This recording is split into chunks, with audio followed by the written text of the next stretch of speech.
लोकसभेच्या निवडणुकीच्या निमित्तानं मी महाराष्ट्राच्या कानाकोपऱ्यामध्ये सध्या हिंडतोय. जे मोदी सरकार शेतकऱ्यांच्या विरोधी आहे. नव्या पिढीची बेकारी कमी करण्यासाठी ठोस पाऊले टाकत नाही. समाजातले स्त्रिया असोत, अल्पसंख्याक असोत, दलित असोत, या उपेक्षित व्यक्ताच्याकडे लक्ष देण्याची जबाबदारी पाळत नाही. त्या मोदी सरकार आणि मोदींचा पक्ष हे महाराष्ट्राच्या समाजकारणातनं बाजूला कसा करता येईल यासाठी हे माझे दौरे आहे. मी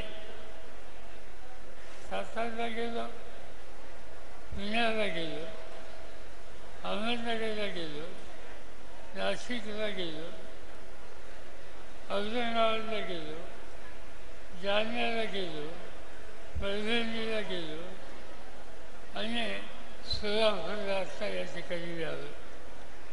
या सगळ्या जिल्ह्यामध्ये लोकांची मनस्थिती दिसते आणि ती मनस्थिती भाजपच्या हातातून सत्ता घ्यायची.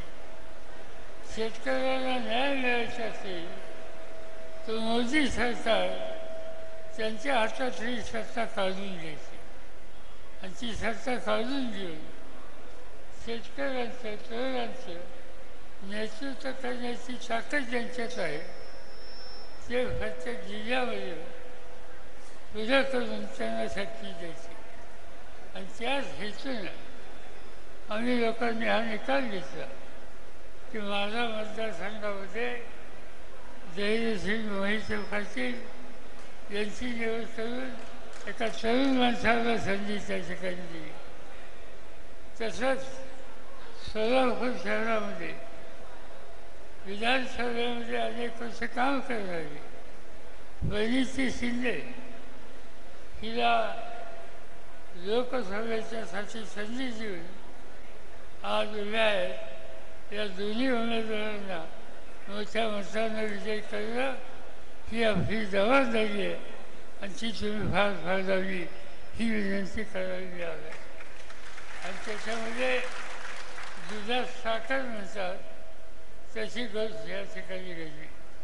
आणि ती दुधात साखर म्हणजे संजय क्षीरसागर गेले 25 वर्ष महड तालुक्यामध्ये साधारण जीवनात काम करत होते. त्यांनी आज आपला रस्ता बदलला आणि राष्ट्रवादीचा रस्ता त्यांनी स्वीकारला. त्यांचं मी या ठिकाणी स्वागत करतो. हा तालुका अनेक वर्षापासून माझा शेतकऱ्याचा संबंध असलेला हा तालुका आहे. तुमच्यापैकी अनेकांना माहीत असेल 1971 ते 77 या काळामध्ये सोलापूर जिल्ह्याचा पालकमंत्री म्हणून माझ्यावर जबाबदारी होती. आणि त्या काळामध्ये मी अनेकदा बघितलं या मोहळमध्ये संभाजीराव गरड असतील, त्यांचे बाकीचे सहकारी असतील, या सगळ्यांनी आम्हाला लोकांना साथ दिलेली होती.